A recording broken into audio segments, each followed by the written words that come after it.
Pelmeni, pierogi, varenyky, and khinkali. They're all delicious dumplings, but do you know the difference? Let's start with pelmeni. Like all great culinary dishes, pelmeni were invented by the Italians. Nah, just kidding. It was, of course, the Russians. Probably native to the Urals, you can find these filled dumplings everywhere in Russia. Historically, they were a way of preserving meat through long Siberian winters. The meat, usually pork, lamb, or beef, is spiced with salt, pepper, and garlic.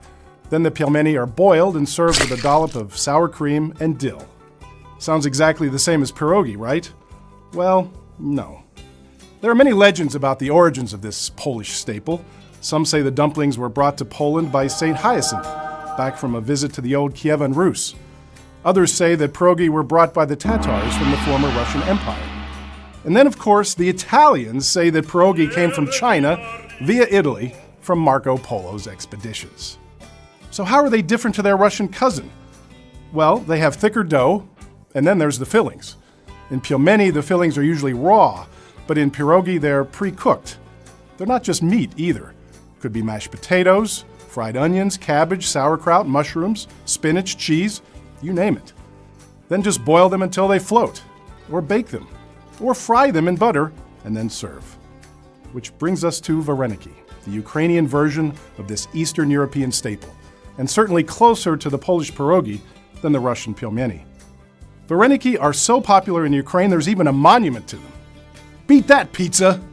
Despite their similarities to pierogi, Ukrainians sometimes use fermented milk products to bind the dough and then steam rather than boil the dumplings.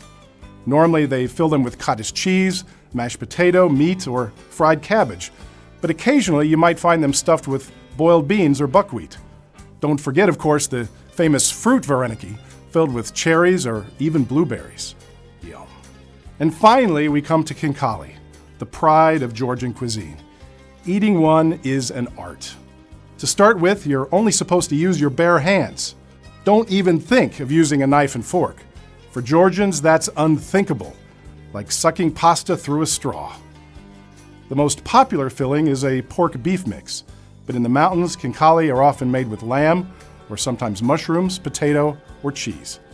Sprinkle them with ground black pepper, and suck out the juices after taking a little nibble.